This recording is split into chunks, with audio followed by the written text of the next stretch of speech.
So, hi guys, welcome to another episode of building a model data stack from scratch, and it's good to be back after a very long time. So sorry to have kept you guys waiting for so long for this new episode, and we are back. We are back with full force, and we're going to see to the completion of this series. So, in this episode, we're going to be talking about CI, which is continuous integration, and in this we're going to be speaking in context of analytics engineering and using DBT as the primary focus here. So let's get started. So now, what is continuous integration? Because if you want to talk about CI, you should talk about what it's all about and why it is probably important in the analytics engineering workflow. And it's not just analytics engineering, also in data engineering workflow, right? So continuous integration, which is typically CI, is more like a practice that developers frequently merge their code changes into like a shared repository. In this case, where we have like GitHub, right? You can have GitLab, etc., and each code changes, each integration is automatically tested and validated in order to like catch errors early on time, and you can easily integrate to the production branch for continuous delivery. So think of it as like a regular checkup for your code, ensuring that everything works together smoothly just as you develop your code. So just imagine making small change to your data model, whether your staging, whether your intermediate, whether your math layer, and then waiting hours or days to see that it breaks everything in the production.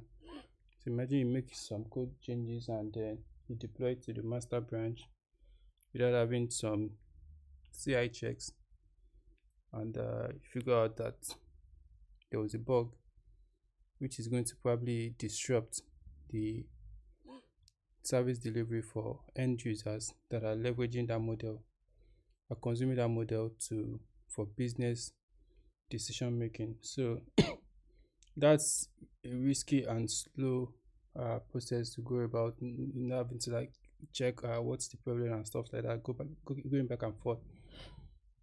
So CI in this case solves this kind of problem automatically by checking code actually makes sense and it's free of errors.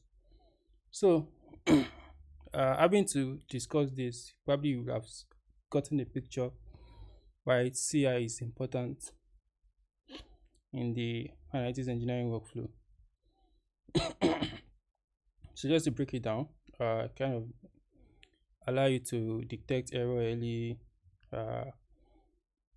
also ensure data quality, and also allow you to like to develop quickly because you can easily test your code, and also allow for collaboration because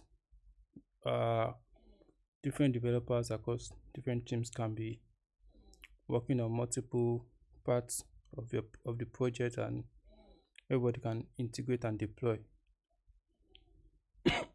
So having said that, we're going to go into the next thing, or more like also talk about CI in DBT context. So I've more like spoken about it. So say I've already built my model, I've deployed it to the master branch, and everything is going on well. But one of the business users came and said, okay, they want this attribute included in their data product, that's the end product probably the fact orders or in a particular dimension, and then you needed to like, or they needed to include a logic in the model. So you already met with the stakeholders and you have been able to like get the context of what they needed.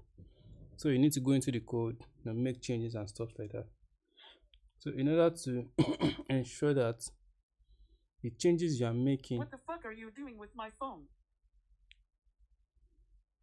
in order to ensure that the changes you are making does not disrupt production, whenever you deploy, you probably create a like checkout into a feature branch in your repository. So you have the main branch or the master branch, which is your production environment. So you check out to a feature branch where you make your changes and stuff. And when you push your changes and probably create a pull request, this check runs, right? And then it runs some tests. Maybe you have created some tests already in your DPT project, and it writes those changes into a separate schema or a separate database in your data warehouse. Definitely, you don't want to write those changes into your production DB or production schema, because you are not even sure of what the result is going to look like, right? So you write it into a CI schema or a CI DB, whereby you can go on and evaluate the results and see that it makes sense before you then merge into production. So that's typically what we're going to be talking today. And that no further ado, I don't want us to waste time on this topic. And so we're going to be demonstrating this from the browser. I can see this is my GitHub repo, and from the previous episode you will have seen where we pushed our code, our DPT project to GitHub and stuff like that. So you can also follow through this step. If you have not gone through that stage, I would say you should go back to the previous episode that we've done so you can follow through. So now I'm going to be using GitHub code spaces. You will have noticed that I'm using a MacBook for this session. I don't want to use my other system is slow, so I'm using this MacBook. So and I want to demonstrate directly from GitHub. So how we're going to do that is that go to the repository to have the project that we are working on. So make sure that you're on the main branch. If yours is master, ensure that you're on the master branch. So come to this section where you have code, click on this drop down, then where you have code spaces, you click on it, this part, then click on this plus sign where you have create a code space on main. Your own can be on master. I already have a code space running. See this guy? That's the code space, which is my next tab. So I'm going to go to the code space now. So when you open it, you have like a terminal and like a VS Code kind of setting come up like this. So this is my project and all. So now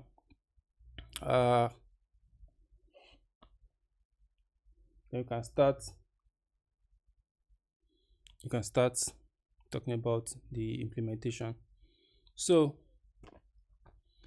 in my project I have this .github. Under workflow I have these 3 YAML file. Perhaps before now you should only have this one, this DBT workflow. So I just created these 2 for the purpose of this session, and I'm going to talk about them in a bit. So so you also have your profiles, the YAML, everything, and you probably do not have your target folder. And I'm going to tell you the reason why you don't have your target folder. You probably do not have your target folder at this point. So We are going to be needing target folder to be visible in our repo for this demonstration. So what you're going to do is that you go to your on your local, you go to your git ignore file, then you remove the target folder from there, then you save, then you commit, then you push. So that way you can now have your target folder show in your repo. So that is one. I already said that. So now in order to run your dbt workflow, definitely you want to set up this environment. This is a new workspace and stuff like that, so it is not properly set up. So you can install dbt on it, just like the way we install on local then, right? But ensure you are probably using a virtual environment. So what you can do is this. I think I have a virtual environment here. So what you can do is this. Say you can you can cd into this parent directory that we have as workspaces. So you say cd dot dot, and the reason I'm doing that is that I want to create a virtual environment, but I don't want to create it under this my project. If you want to do that, you can go ahead, but I don't want to create it under this project because I don't want it cluttered. So I'm going to go back to the parent directory, which is workspaces. Then you can then run python or before then, I don't know whether virtual environment is already installed, so do pip install virtual env. This will install virtual environment library. So after you've done that, do python -m, then let's say python 3 rather -m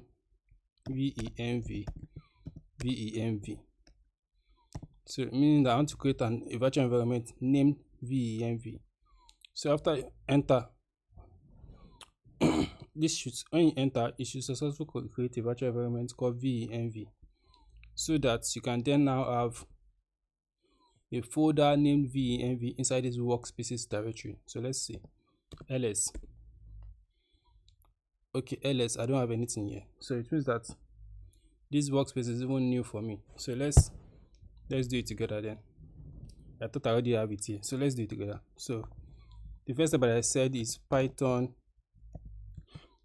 3. Okay, sorry, pip install virtual env. Let's do pip install virtual env. So python should already be installed here, so ideally python should already be installed.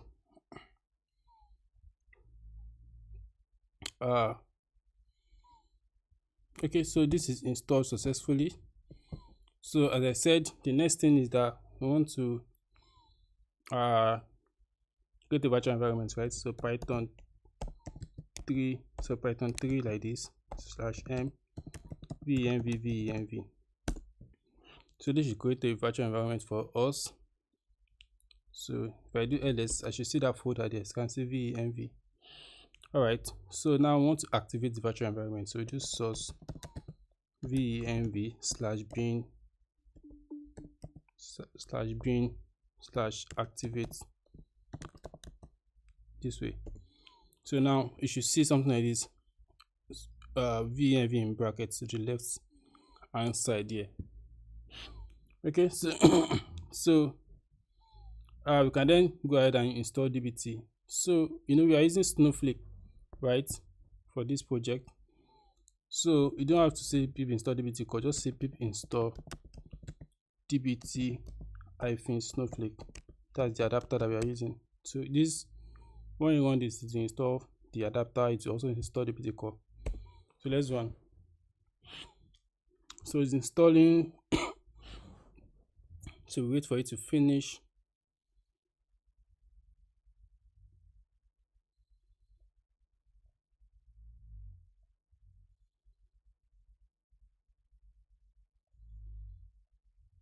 So that is done. Perfect.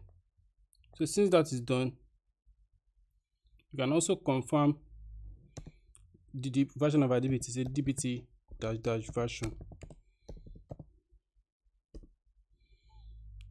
dbt dash dash version. So you have the latest version, right? It's sweet. Interesting. So now I'm in the workspaces directory, don't forget. So I have to go to the directory of my dbt project. So that is, let me see, ls, that is MDS series 1, right? So I just do cd MDS series 1. I think your own might be different, I don't know. But so I'm just going to clear the terminal so that every day it does not look cluttered. All right, so after that, what do we do? We've installed it and everything's working.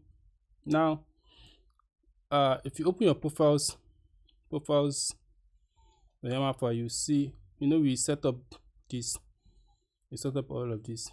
Then, if you remember, we're using all of this as environment variables for our profile. So in order to be able to connect, you need to provide all these environment variables. So what you do is that you export, you do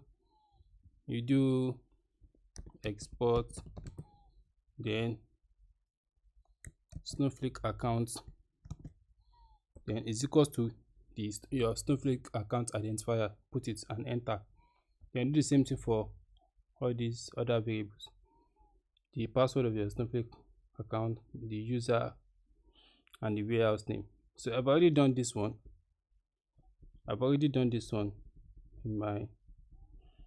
In this environment. So for example, let me just show you for Snowflake user. So echo Snowflake underscore user, you can see MDS user. So I've already done for other ones too, so you can just do it. So clear.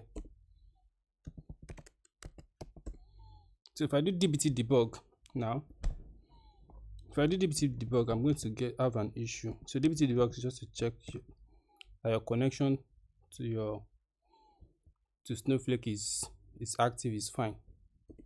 I'm going to get an error. It says var custom db is required, because in my dbt project, the YAML file, there's a way we customize the database to have this. You might notice some changes to this configuration that we have here compared to what you have before. There's probably one change, which is the schema that is here. I think I added schema for each level of this configuration, but let's ignore that for now. So in order to avoid this error, I need to pass the value of custom db. So let's do that again. So dbt debug, then var, I think vars, then I'll pass the value of custom db to it.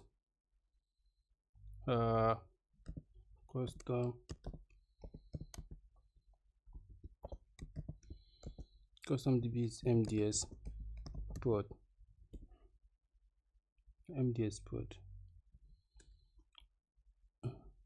Sorry.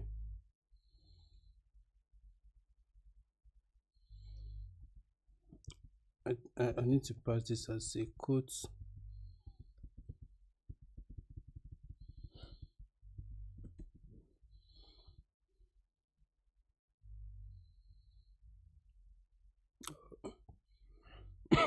And let me just pass it as a normal dictionary. It can be very fun sometimes. Let me just pass it as a normal dictionary so that it will not scream at me. All right, so all checks passed, right? All checks passed. So let me clear. So we are in the clear now. So let's go right into it. So before we talk about this CI of a thing, let's talk about what we call states in DBT. And what is state? So that I will not bore you with a lot of jargon. Let me say state in DBT so that we can all just look at it together. So about state in DBT, which is one of the greatest underlying assumptions about DBT, is that its operations should be stateless, blah blah blah blah blah. Now, let me see what is important in this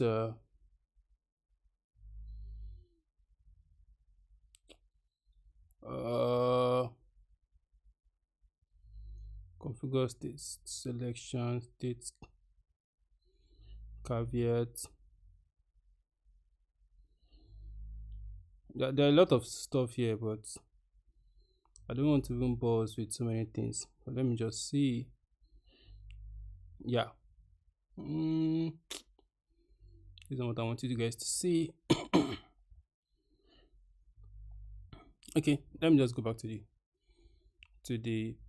our project. So enter our state. So in order for DBT to understand your changes in this CI implementation.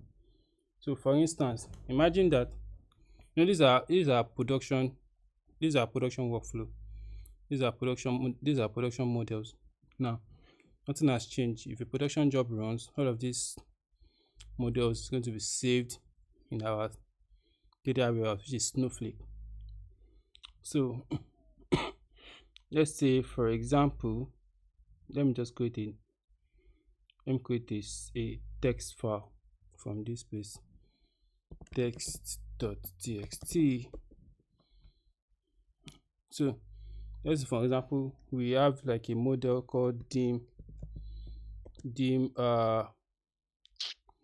user. So this dim user is, all we have there is probably from, let's say, staging user. What we have there in production is this. We have, say, ID, username. This is everything that we have there in production at the moment. Now, maybe a business user now comes and say, okay, I want the email of the user, the first name and last name of the user, right? I now want to go from this to adding the first name, the last name, and the, I think, email, right? Email address. Suppose we have 3 models in our production DB: dim user, dim customer, and say fact orders. Now at the moment, now we are not making any change to this, right? We only make change towards to dim user. Let's put asterisk there. So before now we have these models in production. Now there's a change. Let me put it like this. Let me copy it and paste it here. Now there's a change, and the change only happened in dim user, right? So it means that the only change that you did is what? On the dim user, and these other models were not affected. So how we DBT now effectively know that, okay, this is what has changed when you want to run your CI. That's where the concept of states now comes in. Now, before we now talk about states, we have what we call manifest. Now, I don't want to go into the technicalities of it. So look at this target folder. We have what we call manifest there. This is manifests.json, right? Manifests.json. Now, when you do a DBT run or dbt compile or anything, the results of the compilation of that model is being saved inside this your manifest. Now, so it knows the state of the project at that particular point in time. Now, when you now make a change, you make a change to your model, right? It's and then you compile it. If you compile it, this manifest.json file is going to be overridden, right? It means that it's going to change the state of this manifest. Okay, so that you might understand what I'm saying. I don't want to actually make any change to this. You know, we are in the master branch. So let me git status. I have a new untracked file. So I want to check out to my development branch. You should have your development branch. My own is MDS. Is it MDS-dev, I think? Yeah. So I'm in the development branch, MDS-dev. So now git status.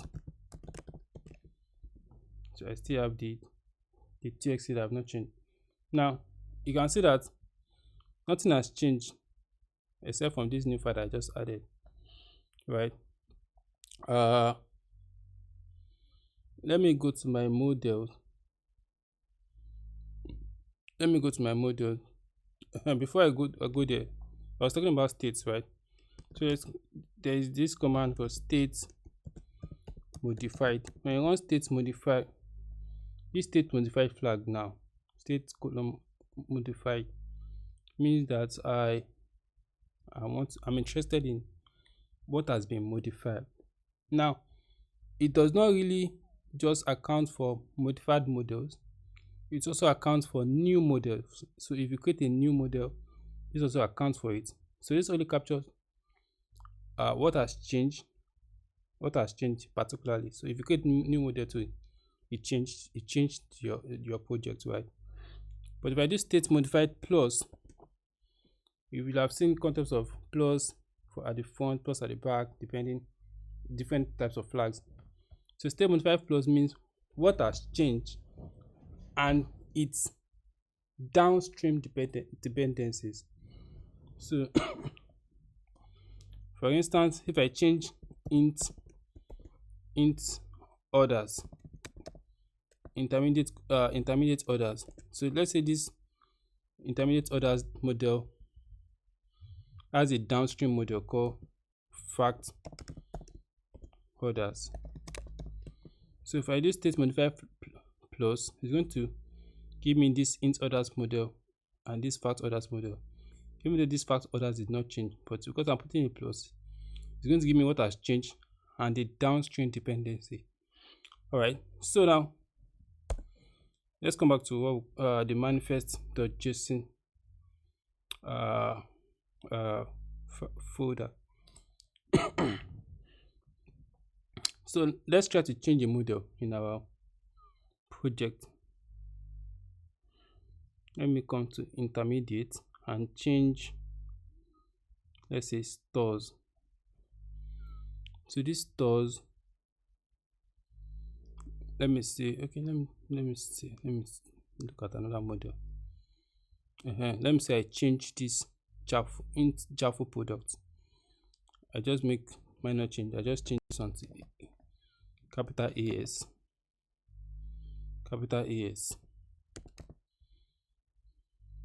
And save. So I've made the modification. This is just normal git status to show that you have modified the file, right? It does not concern dbt at this point. So you have changed this int Jaffa product. If I run git status, it will show that I've changed this one, right? Which is git showing that you have modified the file. That one does not concern dbt. Now, if I compile this so many things going to change under this target folder. If I want dbt compile, it's going to change some things inside this target folder, so that when I want git status, you see that those things have changed.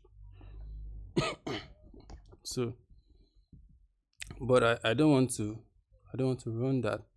Now I've changed a model, which is the product uh product product model at the intermediate layer. So now, and I mentioned something about manifests.json when it comes to comparing states of your models. So now, in order to know what has changed, dbt needs to compare two states. In this case, two manifests. Okay, one manifest comparing to another manifest. Because in this context, you are trying to compare the master branch, which is the main branch, and your changes is going to be made on what a development branch. So it means that whatever you did there, you have a manifest there. So when ideally the CI is going to be comparing the manifest in the master branch and that of the development branch, what has changed. But because you are working from just the dev branch now, I just want to show you how it does the comparison. You cannot have like a master to compare in this place now. So now, what I'm going to do is that this manifest that we have here, because ideally if I compile, it's going to override this file. So this manifest that we have here, I'm going to move it to the root directory. I'm going to move it to the, or you can just copy anyone. So I can move it or copy it. If I move it, it's going to create another one. So let me just move it so that I see. So I'll use the mv command /target/manifest.json, and I'll move it to the root directory. That's I'm putting dots there. So you can see that the manifest is no longer here, it's now here. Good. The manifest is not, see, I've closed the target folder. It's not inside target folder. See where it is now. So if I put in the target folder, there's no manifest.json file there now. Now I will now compile our project. So let me run dbt. Instead of running dbt debug here, I'll run dbt compile and specify that target is MDS prod. Oh, sorry. Target is prod rather.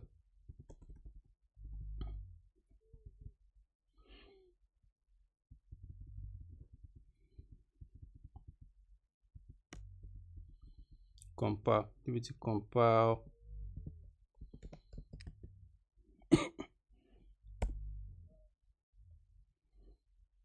Now, if I go to target folder now, this target folder, let me see, there's an error. Okay, there's an error. So I need to do dbt deps. So let me run dbt deps. I need to also put this var. I might need to put this vars there so that everything runs. So dbt deps so it can download the package dependencies. Okay, now let me let's compile again, because there's still no manifest.json file there, right? So let's compile. Blah blah blah blah blah blah blah. It's doing all of those things.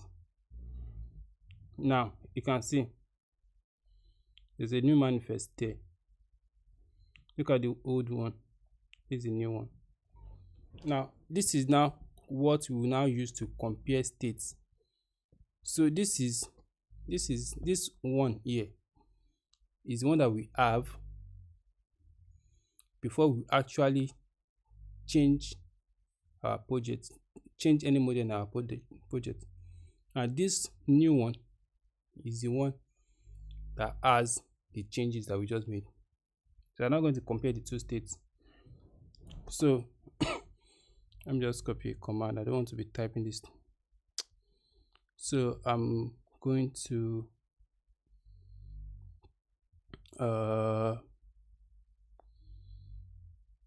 so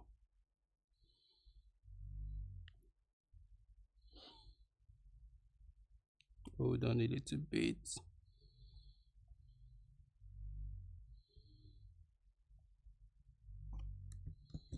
So let me put the command inside this test.txt file so I can probably see it.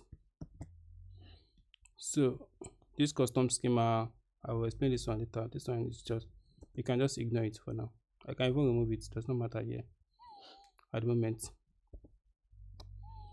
So what I'm doing now, okay, dbt ls, I want to list the models that has been modified. I don't want to put plus yet. Then state. So the state that I want to compare with, by default, it checks the manifests.json inside the target folder. Now, which state am I comparing it with? I'm specifying where that state is existing, which is the root folder. That's why this dot is there.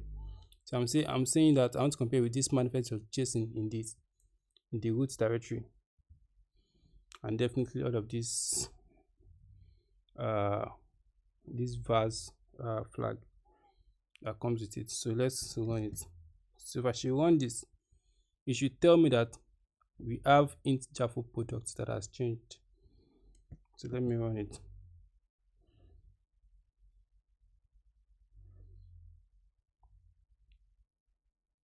So you can see here, you can see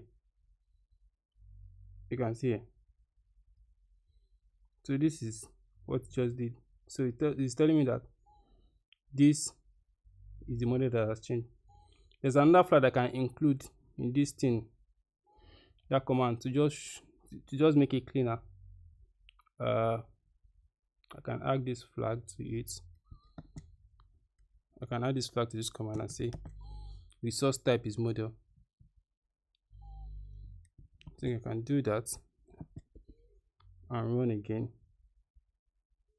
You should make the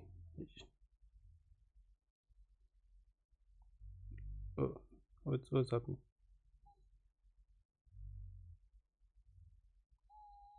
It says content models and resource type. Oh, okay. I think I have to use it in another context.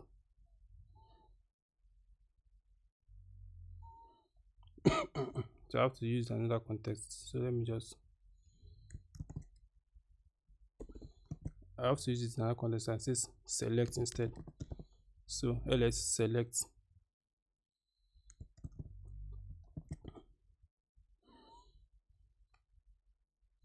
So you can see this is the model that has changed, int chapel products. So having said that, so you can now understand the concept of states, right? And how it's going to use it to know what has changed, right? So that when you make your changes, you create a pull request, and your CI job runs, it's only just runs what has changed instead of having to run your entire model, right? Which is cleaner. Okay, so let's use this state modify plus. If I put the state modify plus now, if I add a plus here, it's going to give me what has changed and its downstream dependency. So if I run this now,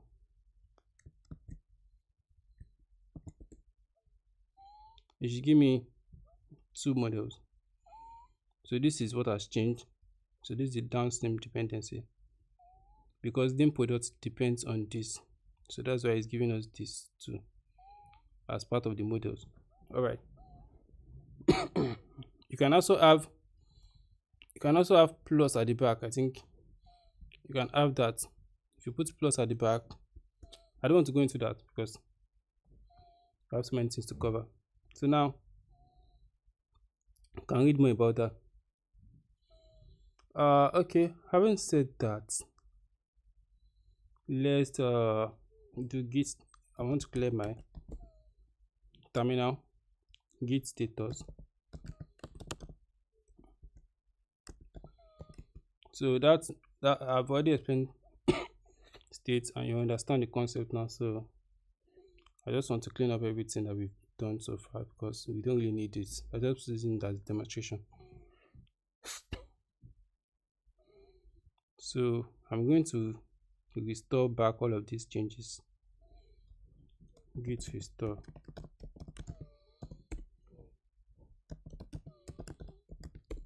Yeah, so everything is clean. I'm going to delete this manifest that I brought here.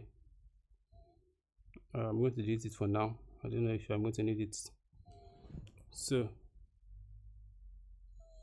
I've deleted that. So now let's now walk through the CI workflow. So as I said, you are comparing two states. Now to know what has changed, then you can be able to run it. Now, from what we've seen so far, we made a change, right, to this guy so that you can see what has changed. Now, when we now run our CI job, we don't want our CI job to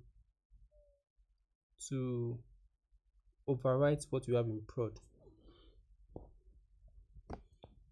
So as of now, we have, this is the setup that we have, right? We have three. So in our, we have a production DB, which is MDS prod. This is our prod DB, and inside this DB we have three schemas, right? We have the staging, we have the intermediate,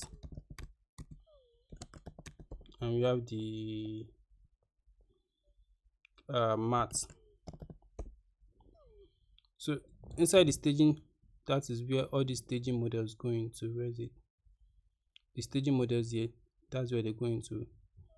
Inside the intermediate, all this one goes in there, and the math. So when when we make a change, we push, create a pull request, and our CI job runs. This int Java folder that we changed, this is what we change, int Java product, and definitely want to run its dependencies also, because we want to ensure that we don't have breakage of dependency, which is dim product.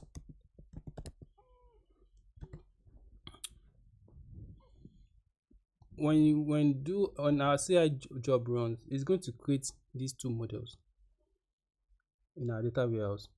Now, when it is creating these two models, we don't want it to overwrite what we have in our production. So because this guy will already have existed inside this place in production, this guy will already have existed inside this place in production. So whenever this to the CI job runs and it creates these models, we want it to exist in probably a different schema in our production. So in that case, we want to implement the PR number. So what we want to use in this case is the PR number. Now when you create a pull request in GitHub, you have a PR number attached to it, so that when this model when the CI job runs, instead of it to overwrite what we have here, and this one should overwrite what we have here, we now have a separate schema. Let's say the PR job is, sorry, the PR number is PR underscore 10. So this model will now go into intermediate, let's say intermediate underscore PR underscore 10.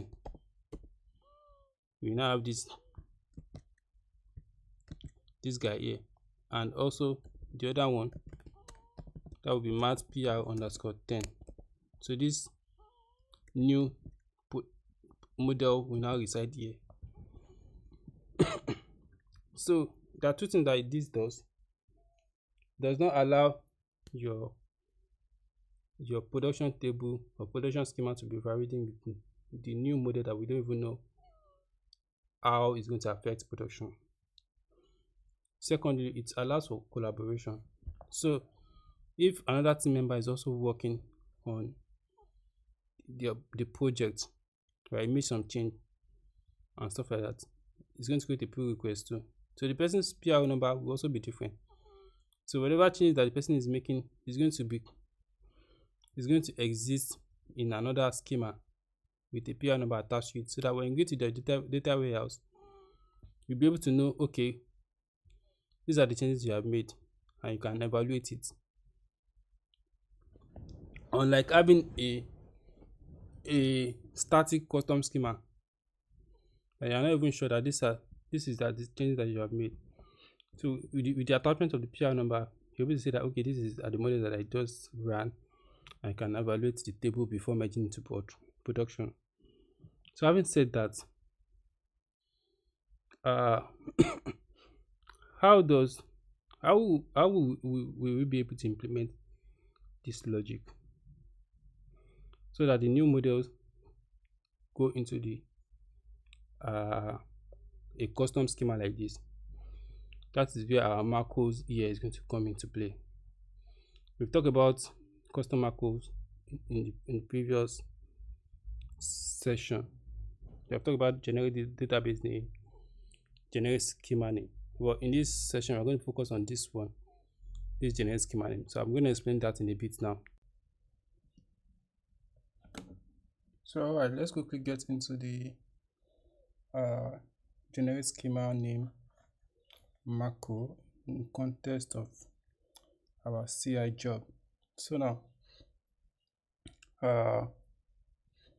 before now, a couple of things has changed, especially in the DBT project to YAML file. So before I proceed, let me quickly share what has changed. So apart from this add custom DB for database, I created separate variable for the different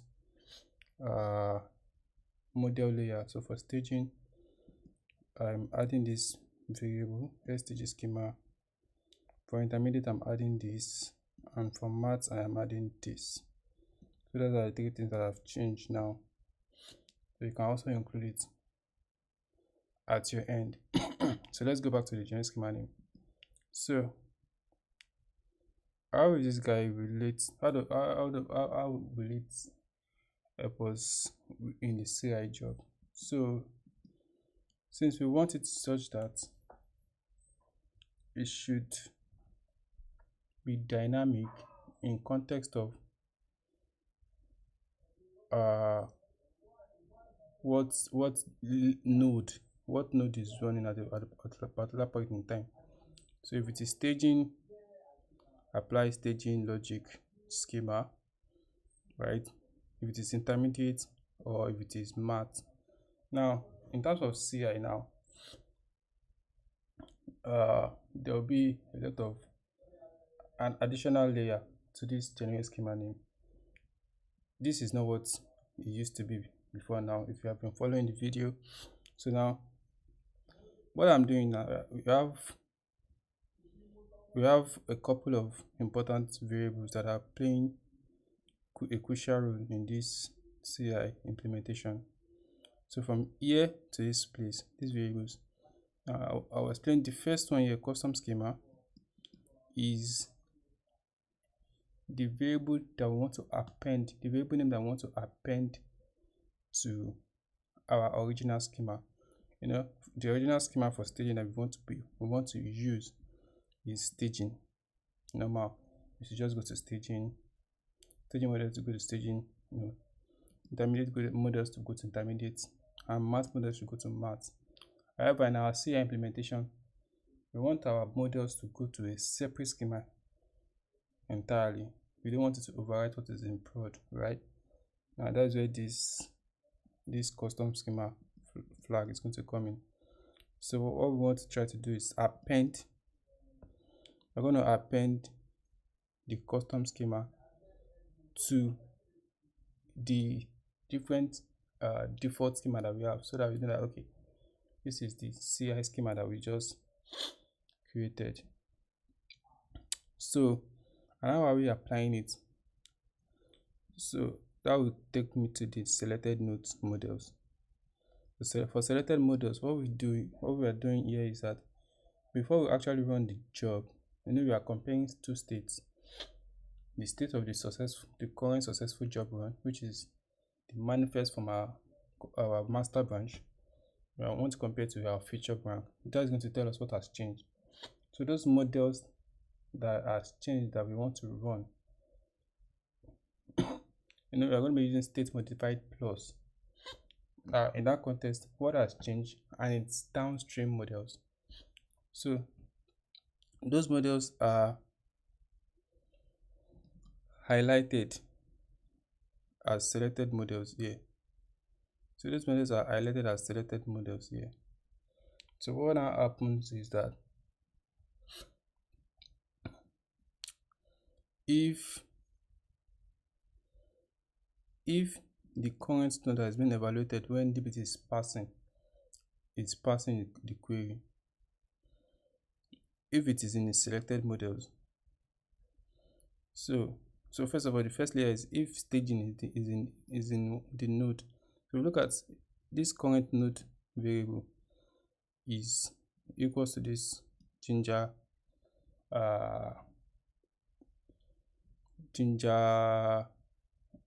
more like a inbuilt ginger functionality that gets the current node at the particular time that dbt is passing the models. So what is going to be inside this place?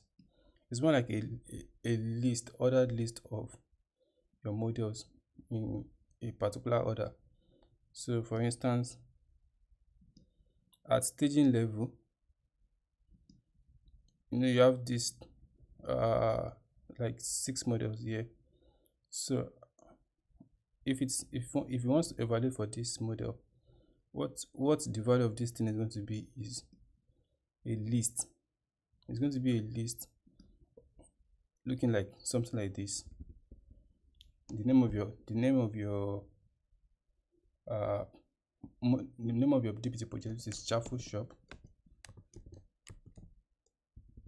comma, then it goes to your model structure, right? You're going to have then staging in caps, just the way you have structured it. Then the name of the actual model, that's STG Chaffle product or Chaffle customers. Then it goes on and on and on to it has exhausted this list. It will also include tests.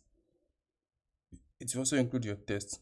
So keeping in mind that you have this structure, so that the name of the actual model is in index 2.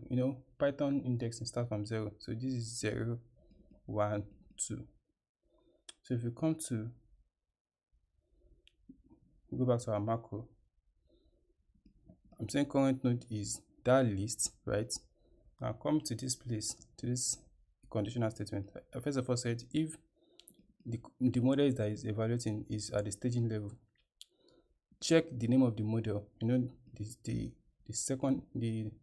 index 2 is the actual model name.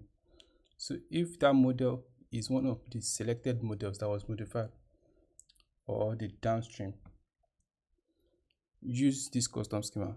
So append the custom schema variable to the actual schema name, which is staging. So if at the point that we are running a job, the PL number is like 20, probably it's going to append staging underscore PR underscore 20. So that would be the custom schema. However, if the node that is being evaluated at the moment is not part of the selected nodes, just use the default schema, right? Because that shouldn't change if the node wasn't selected. Same way you go if at the moment of passing your dbt, it's the node that is being evaluated is the intermediate node. Use the same logic. You say if that node is part of the selected models, use this custom schema, else use the default schema. Same way we are doing for math. Now, I don't know, I think I've already mentioned selected models is we would have generated it as an environment variable when we are before we run the CI job. So I think let me quickly show you that inside the CI workflow. In the CI workflow here, I see change models. So this I'm going to change this to state modified plus here instead. This will be change modified plus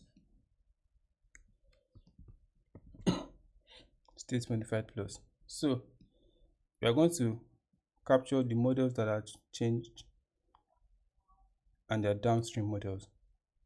So that is what we are going to pass inside our dbt one here. So we are still going to modify this. Just do we need to? I think yeah, we still need to modify this. So yeah. So I'm on this. I think I've already explained a bit of this. So all these other ones is just that we are setting it as a variable within the macro. So this stg schema is the value of this stg schema that we set within our dbt project.yaml file.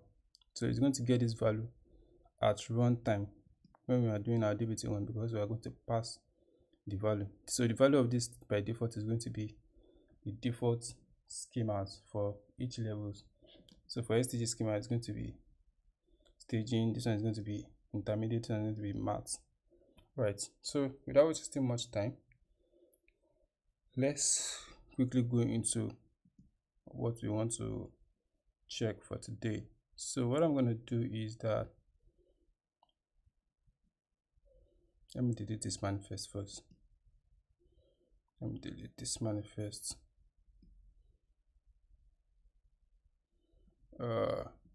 Target. So I'm going to compile this. Let me compile this model first. Let me see. Let me compile it. So I have to pass those other parameters that are compulsory, which are the stg schema, right? Which is going to be staging. Then I'll do for the intermediate schema, math schema, etc. So let me pass that. So this will be int. This will be intermediate.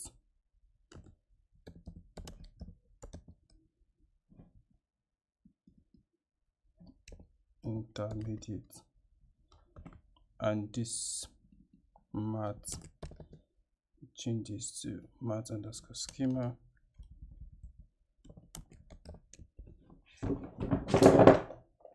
So excuse me. All right, so having done that, let's compile. I don't think I'm missing anything. So let's compile.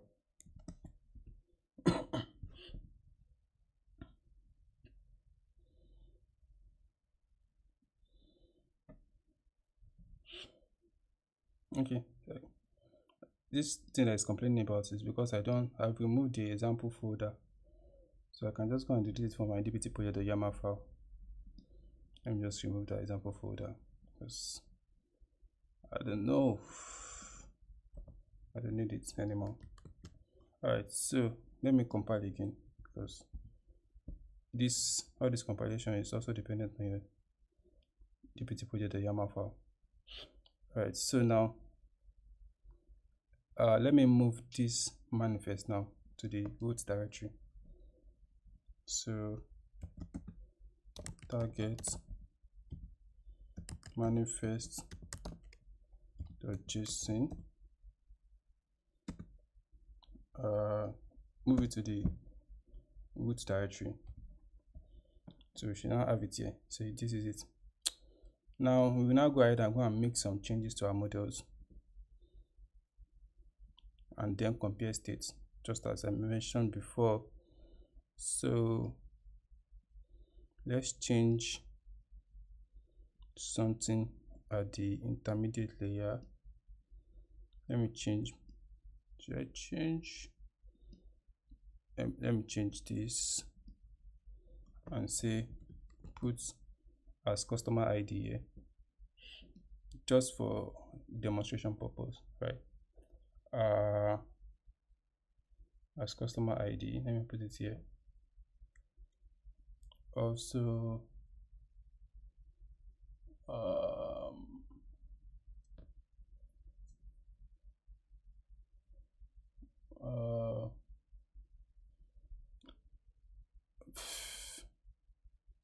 okay, yeah, as customer ID here. So I want to do something interesting, but I still I do not, but I don't know, I don't want it to merge to the production, but that's fine, just for illustration purpose.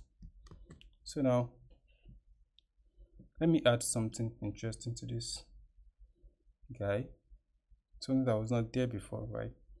So I'm going to add email. So I'm going to put a sample email here.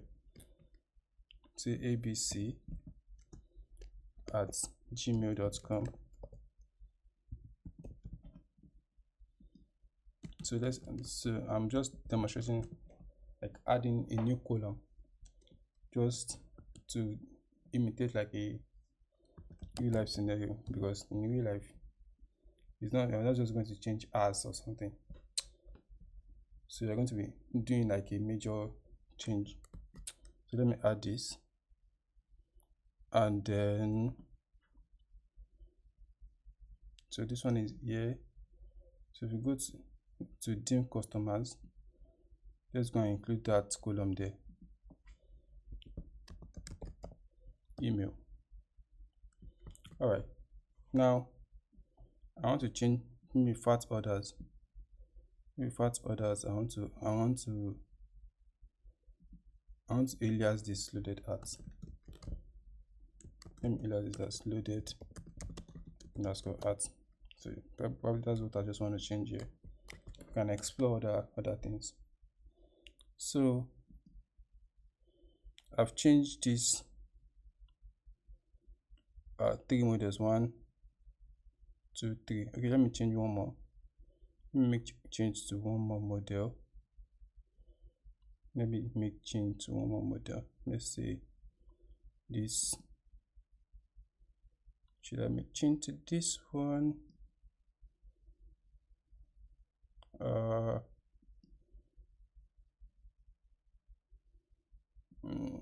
Supplies. Okay, let me just put something basic, loaded at as loaded at, just to put some, just to make sure that you have a change. So now so I have 4 things that I've changed. However, if I'm doing state modified plus, it's going to make 5 of them. So let me explain. So this int Jaffa customers is going to select it as 1.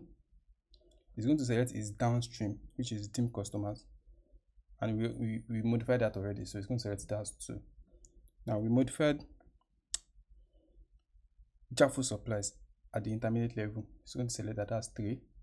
It's going to select its downstream, even though we did not modify it, which is dim supply. That makes it 4 of them. Then lastly, fact orders as 5 models. Now let's compile. So you need to compile. So I'm going to compile. Then I'll now compare states. So I'll now compare states of the 2 models, of the 2 manifests. Yeah. So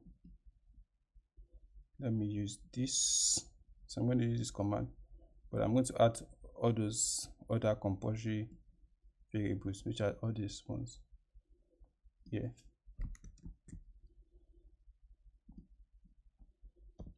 so that you can see. Yeah, so let me run it. So this should print 5 models as the models that has changed or that needs to run for our CI job. So let's see. So you can see 1, 2, 3, 4, and 5 of them. All right. So with that in mind, I can try to do a dbt run, this kind of stuff, and you can see how it's going to. So using this manifest and the manifest here, I can just do a dbt run so you can see how it's going to create them on the terminal here without having to run the CI job. But we're not going to do that now here because the essence of this session is that we want to implement it using the CI job. Right. So I was saying that something's going to change in the CI job. So what are the things that are going to change? Here we are tracking the change models, right? However, we've not put the other variables that are supposed to be included here, which are all those schemas. So let's put that.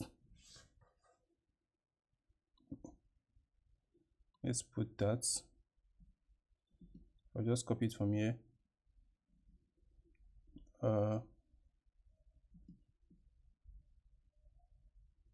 Yeah, this, and then add it to this. Let me add it from here. Comma, put the comma. Okay, custom schema, blah, blah, blah. So you know what this is going to do already, right? What you're trying to achieve here. This is going to pack up all these change models and store it inside this variable, which you are now going to use in our dbt run command, so that I know what to run, what models to run. So, all right. Also, in the dbt run command, I need to put those schemas also there. So let me put it at this level. Yeah, I think that makes it complete for what we want to do. All right, so I'm going to save it. So let me quickly do a run through again about CI job. So another pull request is made on the main branch, which is the master branch. It's going to run this job on Ubuntu machine, GitHub runner. We want to store the PL number of that job as a variable. Then we are getting our secret to run our dbt job. Then the steps to take: check out the branch, install dbt, and run dbt deps. So by installing the snowflake connector, which is going to install the connector and also dbt core, then run dbt deps. Oh, good that I'm reviewing this. This is going to give us an issue because we didn't pass in the other compulsory variables, which are the schemas. So let me quickly do that here. Okay, so this is going to run dbt deps. Then the next thing is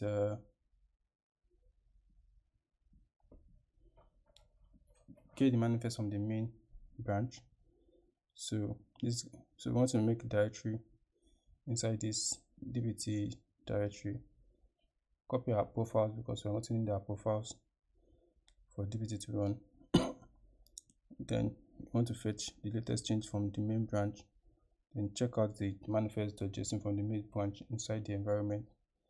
And we want to copy that manifest to this dbt home root directory. I also want to copy to the current directory, so I just do this. And Then after we've done that, we want to now build our pattern model. So also you already have the manifest that we need to compare it, which is the master branch manifest. So I think I've already explained this. We're storing the change models inside this variable, then do dbt run. So I need to change this one. Yeah, remove the plus here. So state modified plus, and comparing with the states in the root directory, which is the master or the main branch, and these the compulsory variables that we need to apply. All right, so save. We already got, okay, we already got compile. Okay, so I'm going to then let me commit the necessary things I need to change. So I need to commit rather. So I don't need this manifest again. This one that I put in the root directory. I was just using it to explain how the state flag works. So I don't need this. I'm gonna do this. So git status, but let me clear this. So git status. So there's another thing I think I've mentioned before, but let me mention it again, which is the other job, which is the clean up PL schema. So this one is to run after we've merged our pull request. So after we've confirmed that our CI job does what we expect it to do, and the models are good to deploy, right? Then you merge your pull request. So when pull request is closed on the main branch, run this cleanup schema job. So it's not on Ubuntu machine, and confirms that the pull request is being merged. Then steps out to check out repo, set up Python environment, install this connector because we're going to need it, the Snowflake connector. So then the next step is to delete the PR schemas. You will need all these secrets in order to connect to Snowflake. Then it's going to run this Python job. That's the delete PR schema script. I'm going to show it in a bit. Then the PR number, because you know the CI job is going to create custom schema, so we need to delete those custom schema from our pod so that you don't have our pod cluttered with different schemas. So now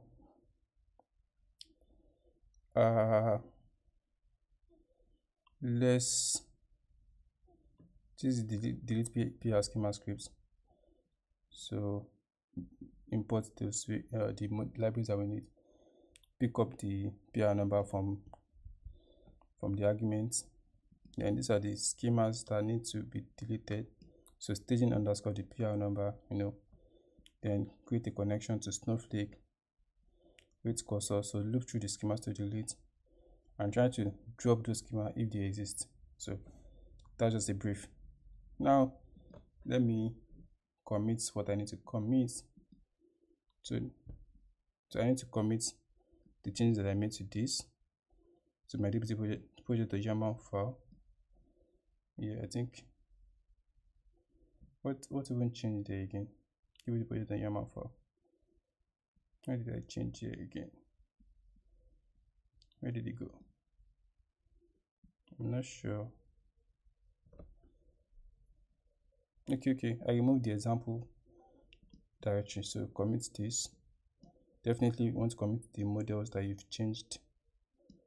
All these other targets, you don't need them except from the manifest. You need to add the manifest to your push. So let's commit. Let's add these files. So the CI workflow. Let's add that. Git add this, then space this project.yaml file, then space everything in our modules directory, then our manifest.json in the target folder. Okay, so let's confirm what we want to commit. So these are the things that we need to commit. All right, so now let's commit it. Git commit. What should I call the commit message? Say CI implementation demo. So now let's push git push origin MDS dev. That's my development branch. Anything I'm missing? I don't think so. So let's push. Create to push some reps, blah blah blah blah blah. Wait, see where my current branch is behind. I think there's some PR I've not closed here. Let me see first. I would close this pull request. Let me close it.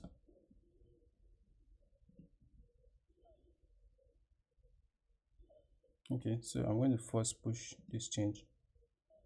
So all right, so this is pushed. So let's go to pull request here, then new pull request. You want to compare your dev branch to the main branch. So these are the things that has changed that we just added. Oh, I don't think I'm missing anything right now. Are we missing anything? I don't think so. I don't think so. So let's go ahead and click on create pull request. dbt ci implementation demo. All right, create pull request.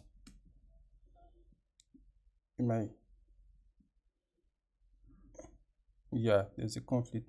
Usually it's the manifests.json file that usually cause conflict.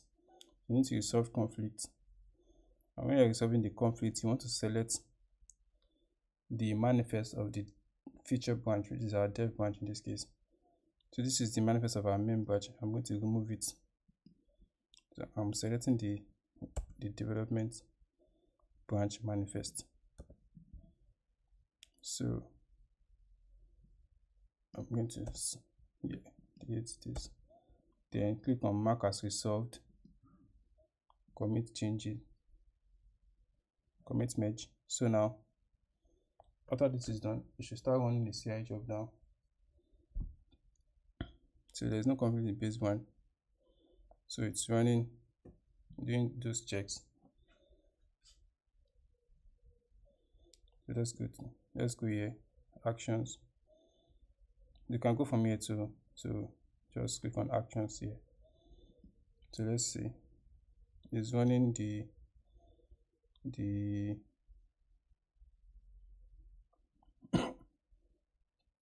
it's running the CI job. So let's click on it. So this is the workflow. So it's running dbt CI.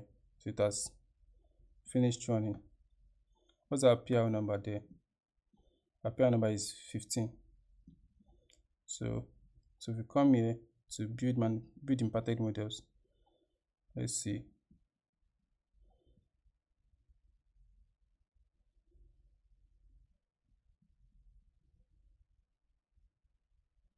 So it's run this. That's confusing. I think there's something wrong that I did. Let me check the CI job again. I think I removed the plus at the back, didn't I? Yes, I did.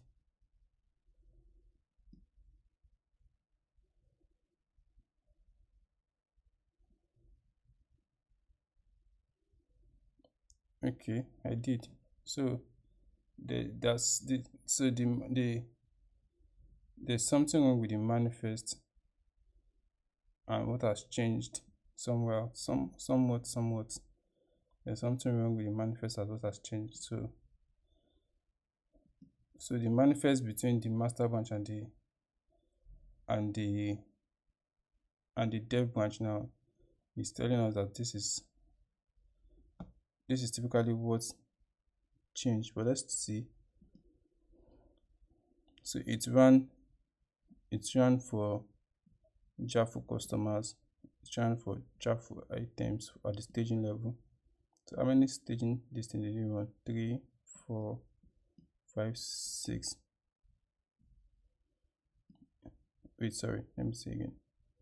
1, 2, 3, 4, 5. It's run five staging models. How many of staging do we have? You have 6. So run 5 out of 6. Oh, we still have another one. 1, 2, 3, 4, 5. It's run all the 6 of them. So typically run.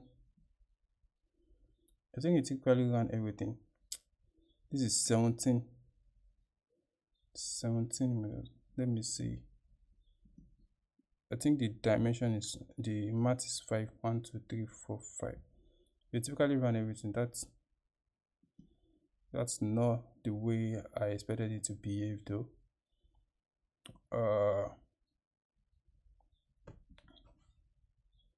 So there's something wrong with the manifest that has changed. And that was because I didn't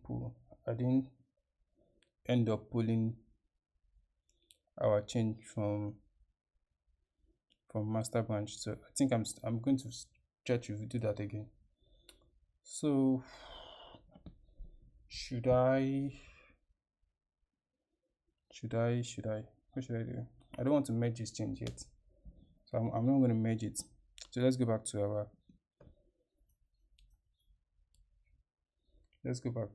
here. Let's do git. Let me clear the terminal.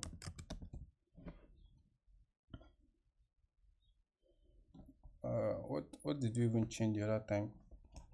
I want to take note of to change so that we can do that again. So we changed,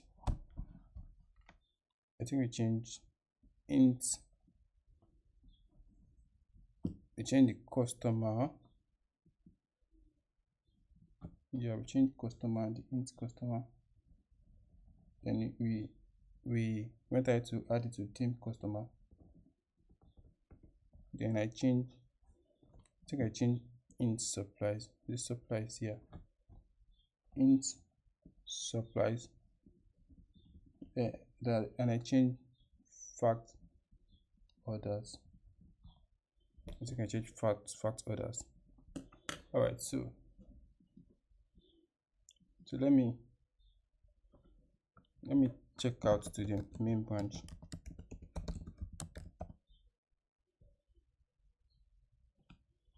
Let me check out to the main branch. And I didn't even need to check out on the main branch. Hold on. Let me check out the MDS dev. I want to pick, so I'm now in the feature branch.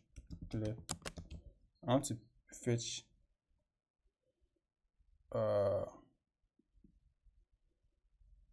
what I have in the master branch. I want to put it inside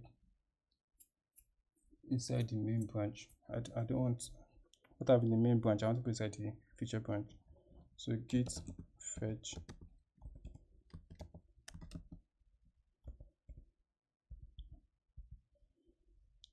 let me see what I have here. Git status first. let me restore all these files.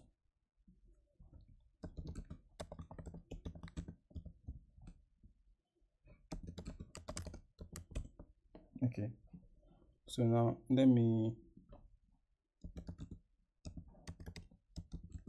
use fetch origin,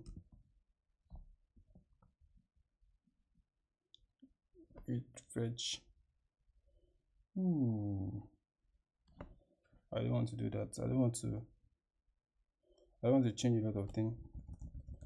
I don't want it to overwrite what I have, because I already made some important changes here. So now what I will do is that I'm going to merge this. When we merge this PR, so immediately I merge, it's going to run the cleanup script. So it's going to delete those custom schema.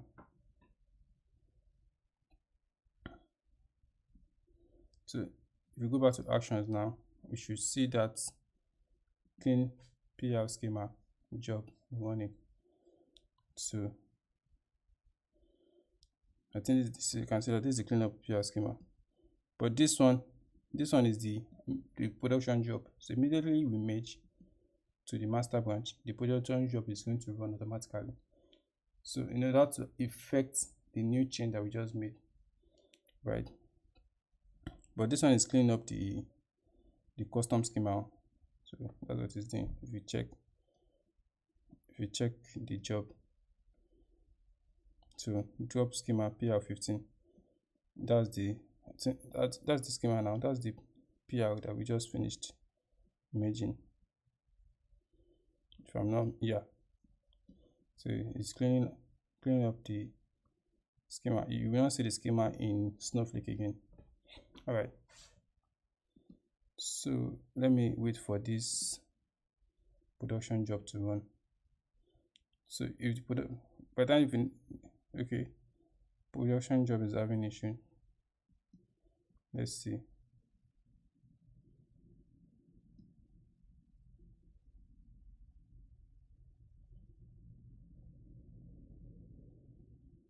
Yeah, it's going to have issue because we have not modified the production workflow job to have those new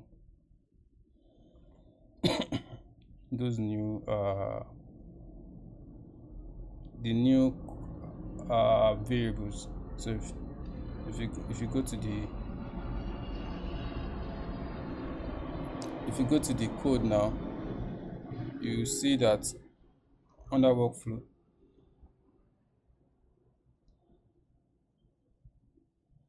this command here, dbt dev, they don't have those custom schema name, so it will need it for it to run against prod. So we didn't modify that. But let me see whether the new manifest has been deployed. So let me check target. Okay, yeah, it has added. You can see that. See implementation demo 12 minutes ago. So we already have the new manifest. These are the production job fields, or field rather. So now since that is achieved, we kind of have git checkout. Okay, yeah. So git fetch, the dev has already been merged to master, so we have the latest change. So give fetch origin. So let's merge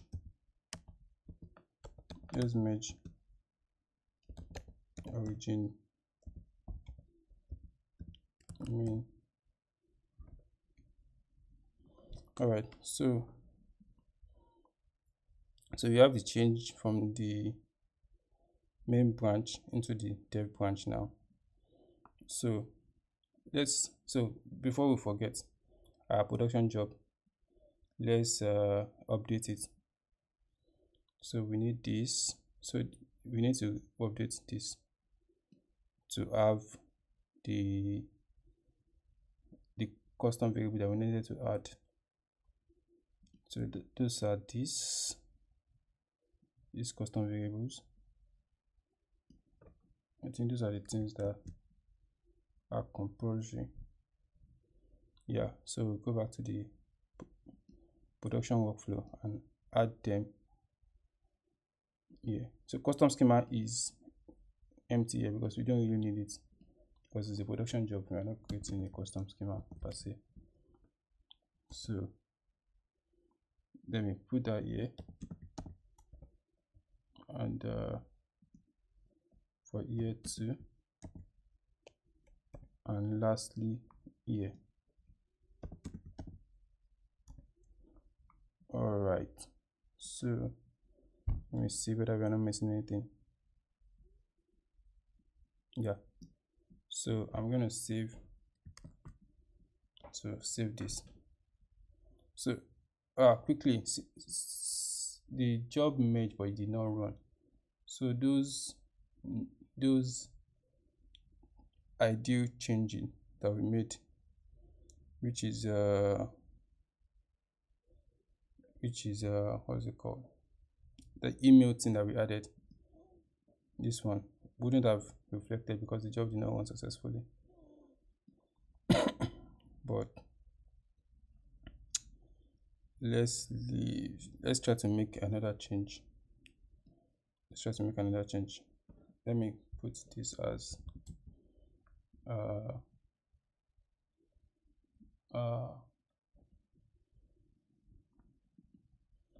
what should I add here? Customer name, email. I just want to add a new modification. So let me put, what should I put here?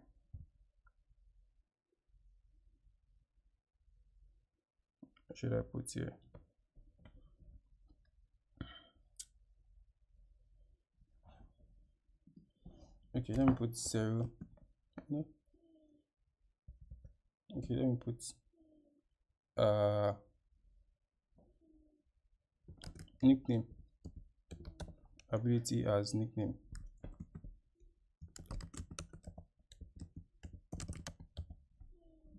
And save. Select the nickname at dim customer here. What else do we change? We want to change int supplies. So let me remove this and just put loaded at. And lastly, fact orders. Let me put as SKU here too, just to add like a as SKU. So next thing is fact orders that we changed here. What should I add? Okay, here let's put as order ID. All right, so the next thing I want to do is definitely compile so that I can overwrite the manifest. So here's the compile, this compile command here. So that's the most important thing, compile, so that we can have the new change in the manifest. So now let's commit our changes. Git status. So remember what you need to add. I'm just going to add, we may change to the master branch workflow, right, which is important. Git add, what else? Our models, the models that we change. Then lastly, the manifest.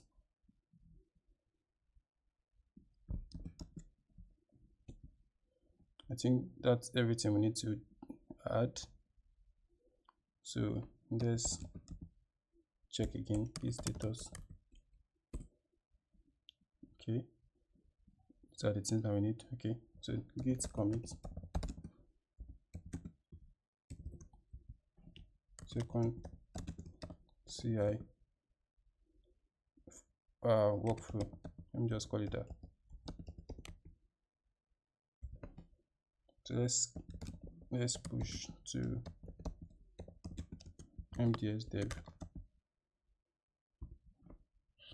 All right, then let's create our PR, our pull request, new pull request.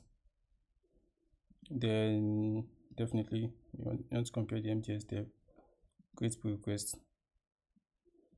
The manifest will still give us this thing, might still give us conflict, will most likely give us conflict. Second CI for create pull request. So we need to solve the conflict. Oh, amazing. So there's no conflict. That's weird. Okay, so let's monitor the job.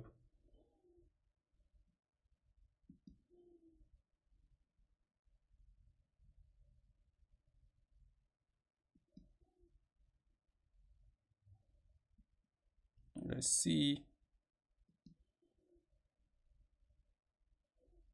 Okay, it's building this thing now.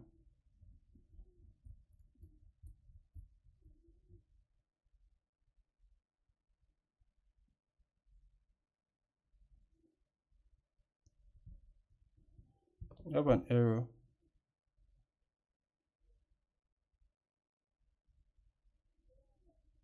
MDS prod intermediate does not exist. Oh, hey, Jesus wept. Jesus wept. We made a mistake. A typo error.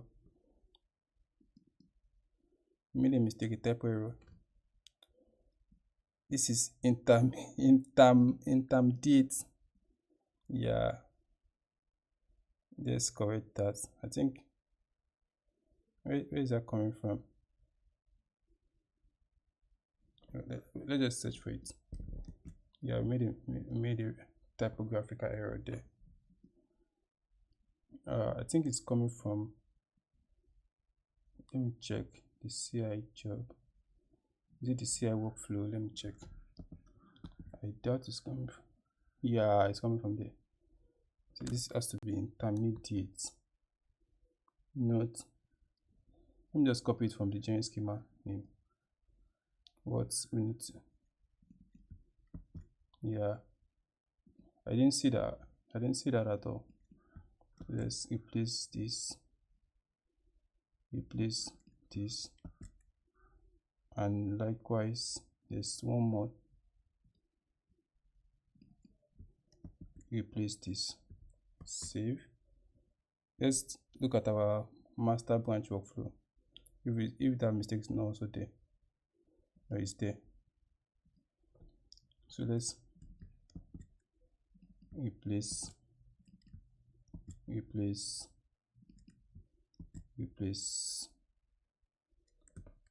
Wow, so I was wondering why that was giving us error. So let's recompile our change.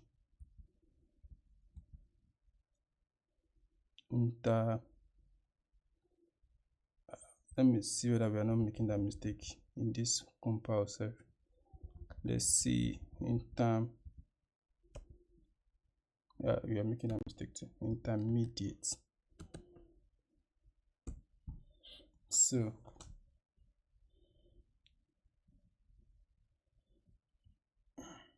all right, good. So we know the next thing to do, right? So we add the changes that we made, our workflow changes, because we made a mistake in 2 of them, and definitely the models. Okay, so within all those ones have been added before. So I didn't put the add. So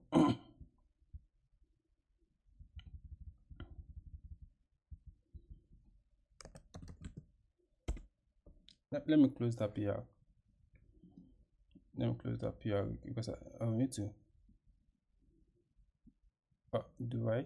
Let me try and push and see whether I can just push to that same PR and it will run.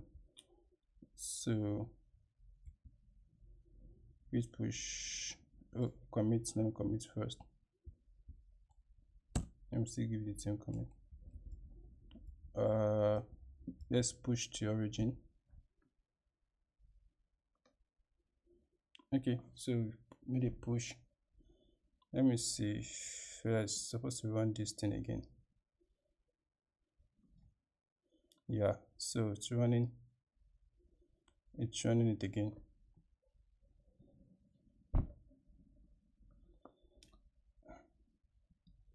So let's see now.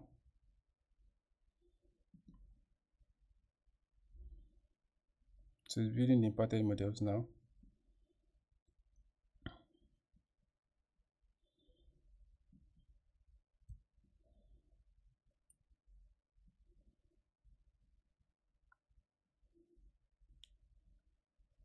Okay.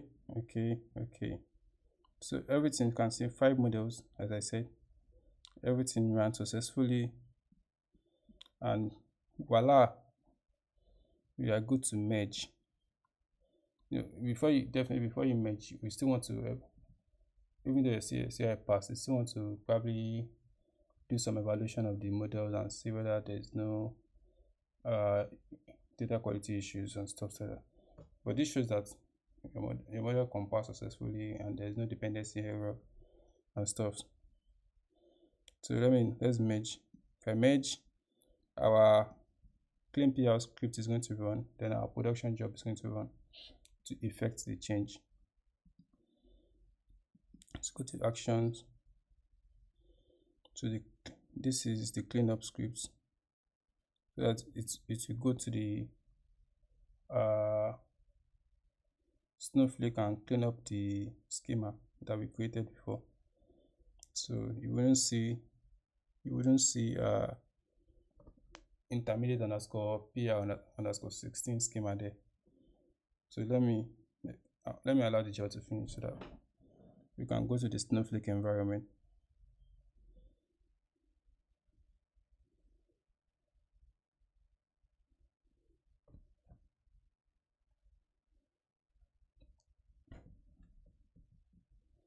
Okay, the cleanup script has finished. Let's wait for the production job to finish running.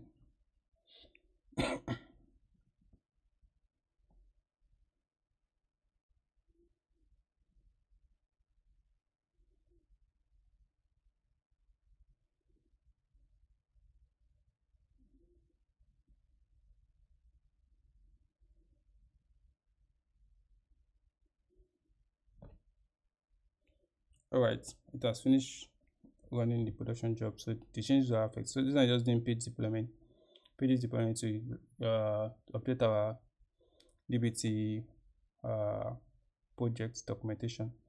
So I think one thing I want to show you guys before we probably call it a wrap is that inside this DBT workflow here, you will see something like this, where I needed to commit my manifest to the master branch because we want to have the latest manifest. Now I'm pushing using this token. I'm using GitHub token. At this level, you really do not need GitHub token unless you're using some restriction on your master branch and you needed something to override the restriction. So you might not necessarily need to use this, but if you want to replicate it just the same way, just create a GitHub token, right? And create the GitHub token as a secret, and you can just follow the same workflow. All right, so let's go to Snowflake environment, and let me quickly show you guys.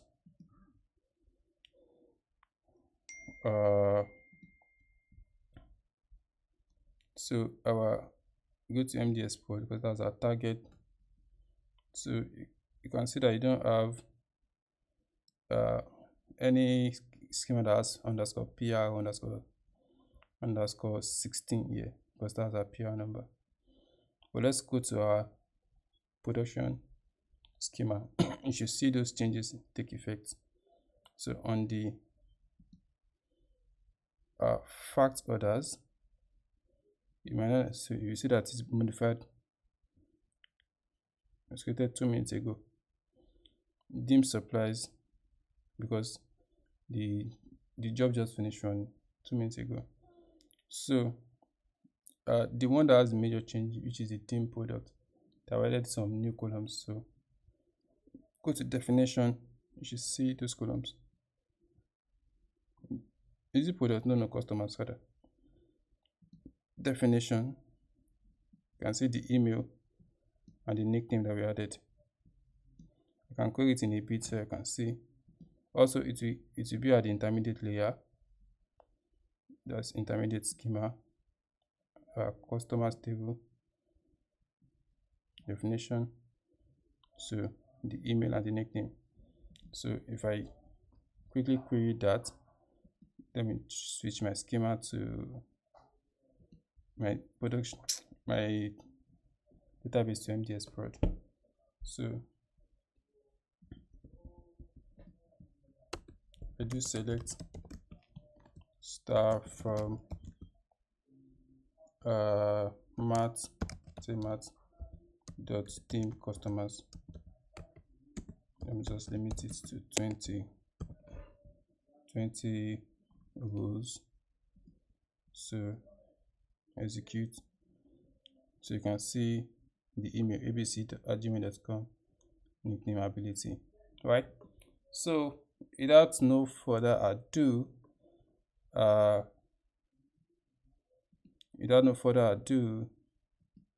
that takes us to the closing part of our DBT CI implementation. Some extra tips or caveats to what we just did is that, let me see, let's go down to the generic schema name macro. Is there any caveat to this? Let me see. I think I already explained the logic of this already. So the caveat to this is that at this point the selected node is seen as a string. We have the selected node are different nodes, maybe 1, 2, 3, or 5 together. They are strings separated by a comma in the list. So at this point, it's seeing this as a string, not an actual list. Now, and ideally, you can modify it such a way that it becomes an actual list and it can conform to this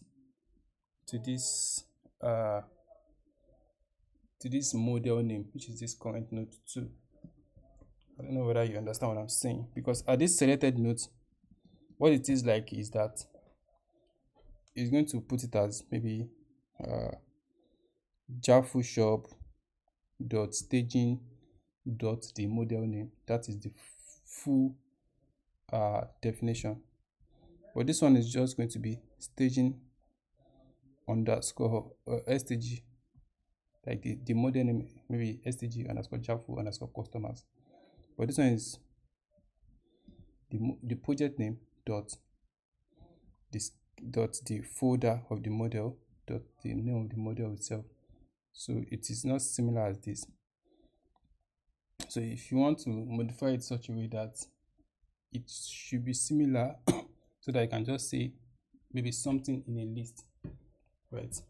That is going to be a more accurate way to look at it. But in this way that we have here, these selected models are, the way I said it, full flesh, comma, separated by list. So this is a list that is in quotes as a string. So the way this thing is evaluating it is that, okay, it's saying that at this level, it's saying that is this guy in these selected models. You shouldn't even have any issue at this point. You shouldn't even have any issue at this point. Where there might be issue is if this same name as it is here is probably used in maths or intermediate. Even at that, you shouldn't have any problem here. But the caveat that you need to focus here is that if in the future you needed to add an extra layer of model, you need to modify this generic schema name to accommodate accordingly, right? If any layer folder structure is included here, just like intermediate math staging, you need to modify this workflow accordingly so that it can accommodate for this CI workflow. And the same way, probably you have another layer called something, I don't know what it is they want to call it, maybe finer or something. You probably want to come here and also include it in this structure as a custom database and schema, right? Then after you've done that, you want to also come to your workflow for this, both the CI and the, because since you've already modified this one to put a custom schema database here, you go to your workflows, which is your Slim CI and your production workflow, which is the DBT workflow in this case, to include the flag in the vars section here. So you have created another level of schema. So you put, say, final schema. After math schema, you put it right, so that you know that it's accommodated for the new changes that you made. You do the same thing in your Slim, your DBT Slim CI macro.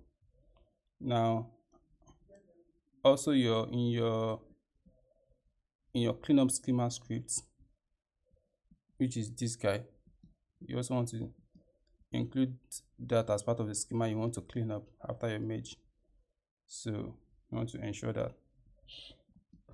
Okay, so I'm going to wrap up here. So don't forget, as usual, don't forget to follow, to subscribe. Don't forget to subscribe, and also to give a like, share this video with people that is going to, or your colleague, your friends that is going to benefit from this video. And stay tuned for the next episode. For our next episode, we should be talking more on probably we discuss. What the fuck are you doing with my phone? On our next episode, we should be talking about automation of this workflow in Airflow, or probably we start with I think we'll probably start with materialization, different materializations in DBT. Just introduce us to it and build a date dimension. So I think we didn't build that date dimension as we have taught before. So we are just going to discuss that. Then after that, we can talk about Airflow automation of the ELT workflow. All right. So see you guys next time. Bye for now.